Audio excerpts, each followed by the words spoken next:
Our first reading is Psalm 46, verse 10. God says, "Be still and know that I am God. I will be exalted among the nations. I will be exalted in the earth." And then from Mark's Gospel, chapter 1, verses 35 to 37.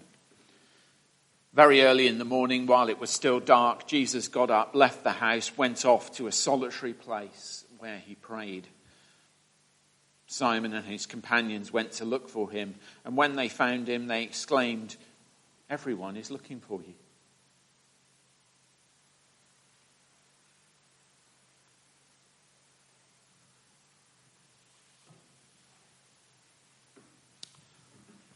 On another occasion, Jesus and his disciples were being swamped by people in the busyness of ministry. And so Jesus says to his disciples, "Come with me by yourselves to a quiet place." We live in an age of busyness. We're busy at home. We're busy with family, we're busy with work, we're busy with appointments, we're busy with church, we're busy just for the sake of being busy at times. We live in an age of busyness which has become an epidemic of busyness. Stress-related illness and burnout are ever increasing. Frayed tempers and damaged psyches are all around us. Much of it due to this epidemic of busyness. Even if we think we are immune to this plague, we are deluding ourselves. All of our lives are affected. Bizarrely, in the 1960s, a lot of research was done to suggest that by the 21st century, advances in technology would have radically changed our culture to such a degree that people would be working less hours per week, retiring far earlier, and everyone would have more free time. Not sure what happened to that. These technological advances have instead seemingly automated our lives and sped them up. We have less freedom and more busyness. This, however, is not good for us. This is not what is best for human flourishing. The Christian writer John Ortberg was mentored by Dallas Willard. And when he was in his early years of ministry, John Ortberg asked Dallas Willard what he needed to do to be spiritually healthy. And after a long pause, Dallas Willard responded, "You must ruthlessly eliminate hurry from your life." There was another long pause, and John Ortberg said, "That's a good one. Now what else is there?" There was another long pause. "There is nothing else," Willard replied. John Ortberg recalls this conversation in his book on the spiritual disciplines, The Life You've Always Wanted, and he goes on to write, "Imagine for a moment that someone gave you this prescription with the warning that your life depends on it. Consider the possibility that perhaps your life does depend on it. Hurry is the greatest enemy of the spiritual life in our day. Hurry can destroy our souls. Hurry can keep us from living well. As Carl Jung wrote, hurry is not of the devil, hurry is the devil. Again and again, as we pursue the spiritual life, we must do battle with hurry. Yet perhaps we're so used to hurry and busyness in our lives that we fail to realize how toxic its effects are on us. Busyness feeds into those insipid human drivers that lead us to pursue success, self-importance, and popularity. Everything becomes timetabled. Everything you do has to be productive. If you're not doing something, you're not leading a worthwhile life. Corrie ten Boom, though, once said, "If the devil can't make you sin, he'll make you busy."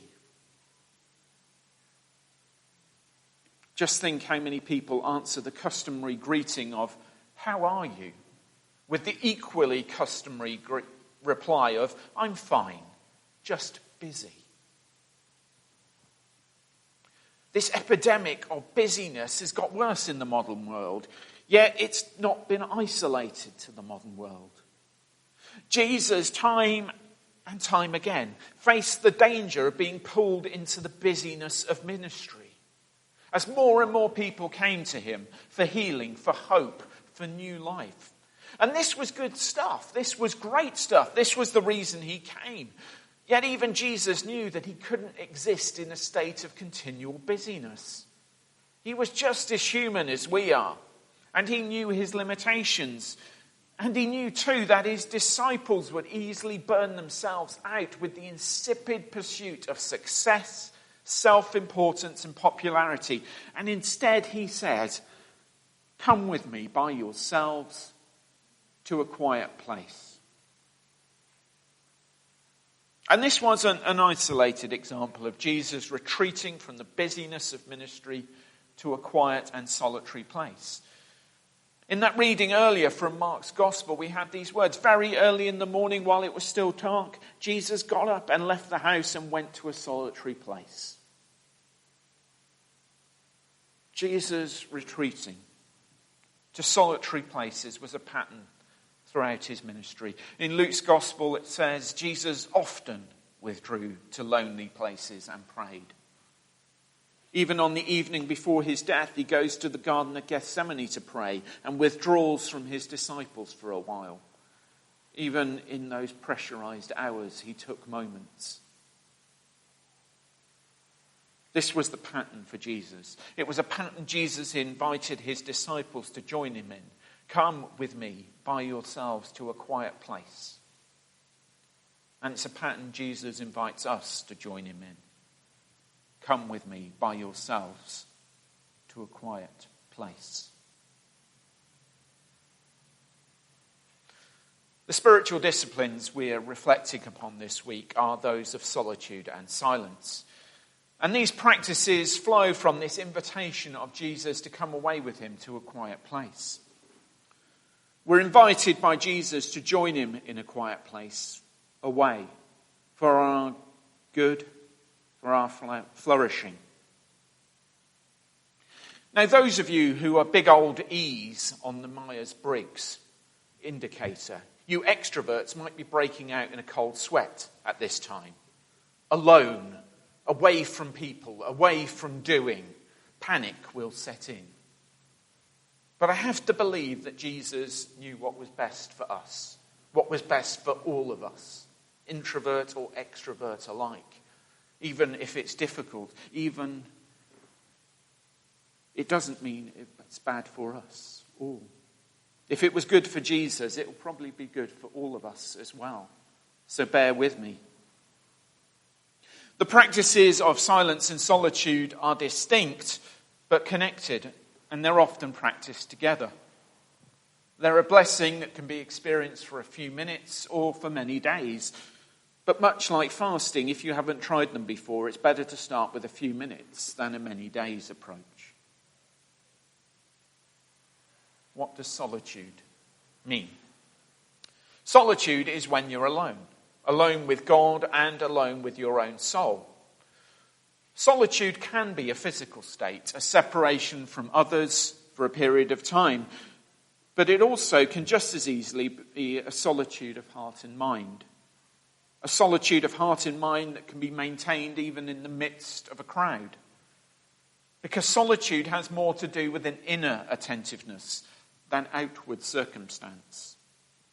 A desert hermit can be alone in the wilderness, yet never experience solitude in their heart and mind.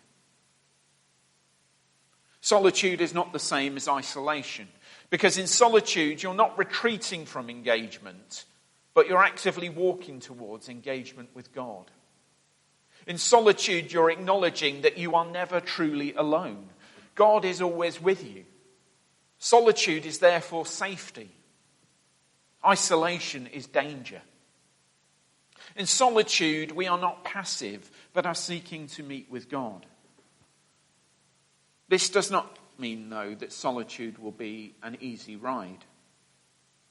Henri Nouwen, writing in his book The Way of the Heart about the wisdom of the Desert Fathers, called solitude the furnace of transformation. And as he says, this is all rather forbidding. But it reflects the reality that in solitude there are only two people present, you and God. And that's a rather disturbing proposition for all of us. Being alone with ourselves is something we all tend to avoid. We become experts at distraction, looking at screens both large and small, seeking the company of others, both real and virtual, creating endless lists of jobs to fill our time. We distract ourselves from any time alone with ourselves, lest we have to reflect upon who we actually are.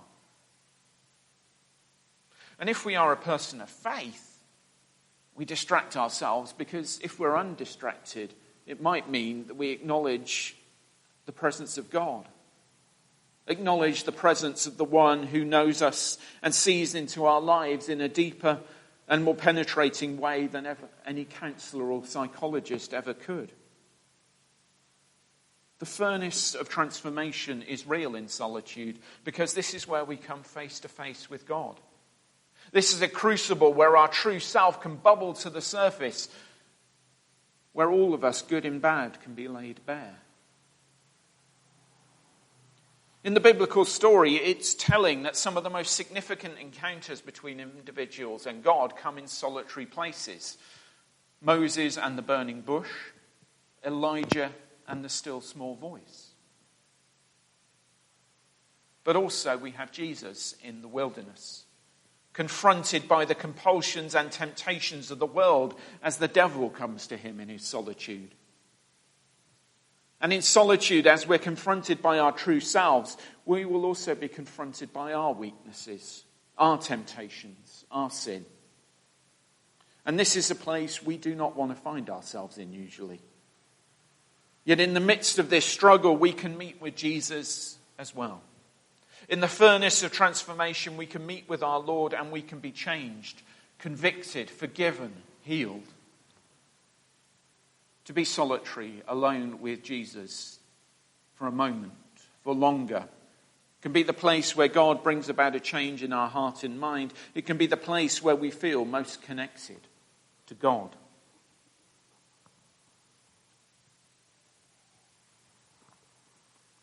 So what might solitude look like in your life? Well, it doesn't require of you to disappear off to a monastery or a convent for 3 months silent contemplation, however appealing that might sound. Although for some of you, that may be the right thing to do. Richard Foster, in his book Celebration of Discipline, suggests that the first thing we can do is to take advantage of the little solitudes that fill our day. Those early morning moments when you might find yourself alone. Your morning cup of coffee. The traffic jam or bus journey. A moment on a bench being attentive to God's good creation. These tiny snatches of moments can easily be lost, and instead they can be redeemed. They can be times for inner reconnection with God. They're not moments, though, to do things, but simply be with God. How else can we find solitude? Well, maybe find a place that is your quiet place, designated for solitude. A chair, a shed, a walk, where longer moments can be taken. Most people have keys to this place. Why not come here for a few minutes with God? And what do we do in these solitary times? Well, it's actually not about doing anything necessarily. It's about taking our time. It's about letting go, slowing down, breathing, not thinking about what comes next or what has happened, but about meeting with God in that moment. It's about acknowledging how you truly feel, your whole range of emotions, joy and gratitude, yes, but also sadness, doubt, anger, anxiety, and we can bring them all before God. We face the good, the bad, and the ugly of our own hearts. Our worry, our depression, our hope, our desire for God, our lack of desire for God. Our sense of God's presence, our sense of his absence, our motivations, our addictions, our coping mechanisms as we reach just to make it through the day. And we let them all be exposed. But rather than letting them leach into the lives of those around us, we give them over to the Father's love in this place of solitude with him. And what of silence? Complete silence without the aid of very good earplugs is virtually impossible in our world today. The traffic noise, the car alarm, the building works, the kids playing down the road, the plane overhead, the dodgy compressor on your fridge, the notification buzz on your phone. All noise that prevents your ears from humming with the din of silence. I used to go on 72-hour silent retreats at Buckfast Abbey in Devon. And it was fine when you were in the retreat centre where everybody else was silent. But as soon as you left the building, you were into the noise of the tourists in the rest of the Abbey complex. And silence seemed to disappear. But actually all this is about, all that sort of thing is external noise. And that's not really about what the spiritual discipline of silence is all about. The spiritual discipline of silence is about finding an internal silence.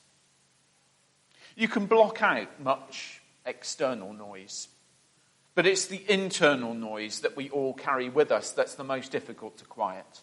The voice inside, the internal monologue, the inbuilt call of distraction, the draw of inattention to the slightest disturbance around us.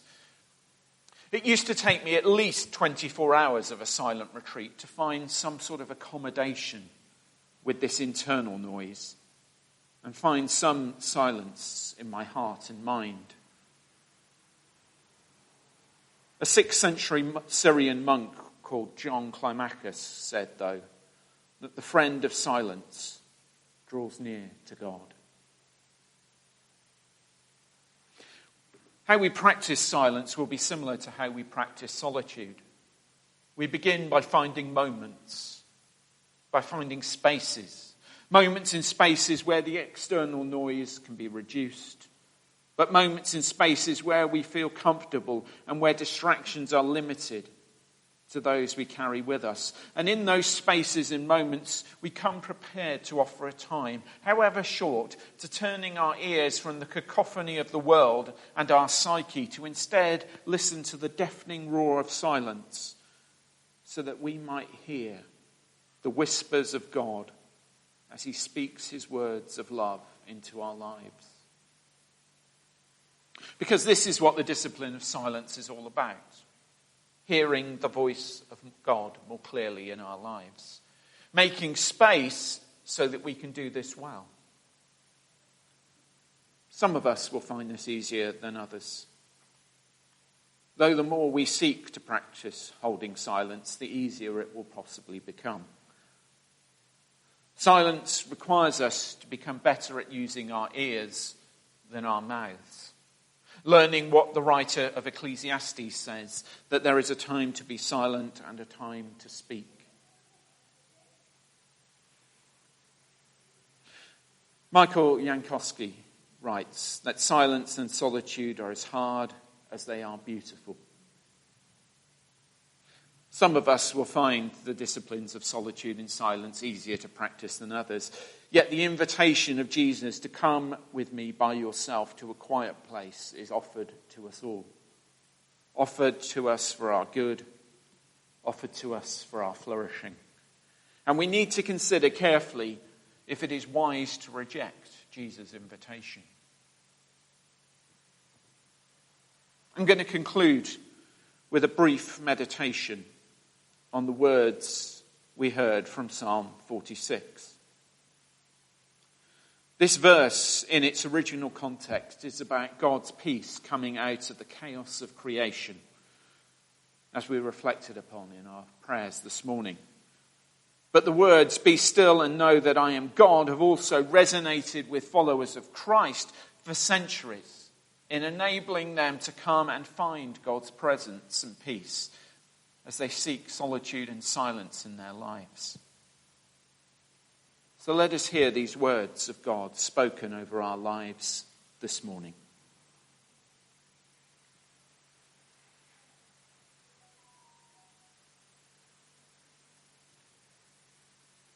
Be still and know that I am God.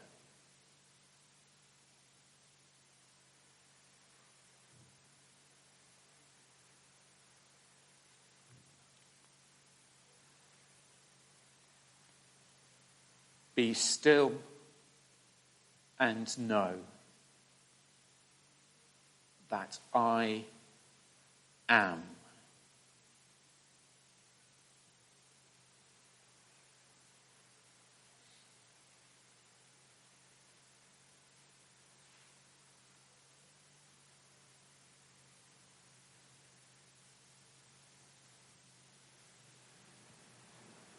Be still and know that I.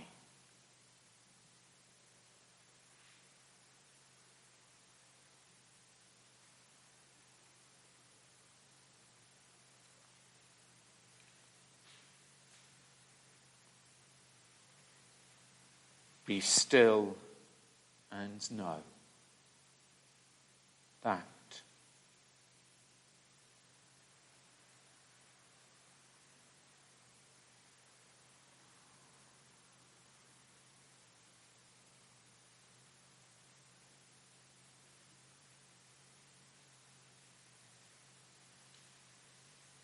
be still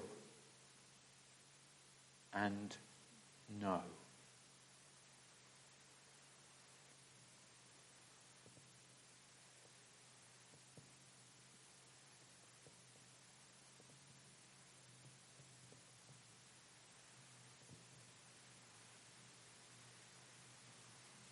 Be still and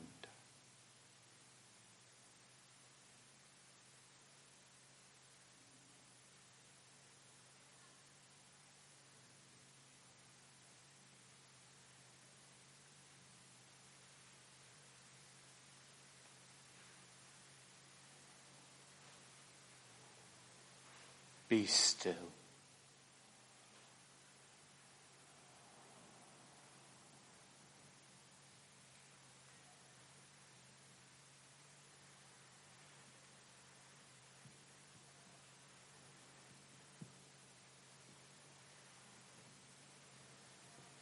Be.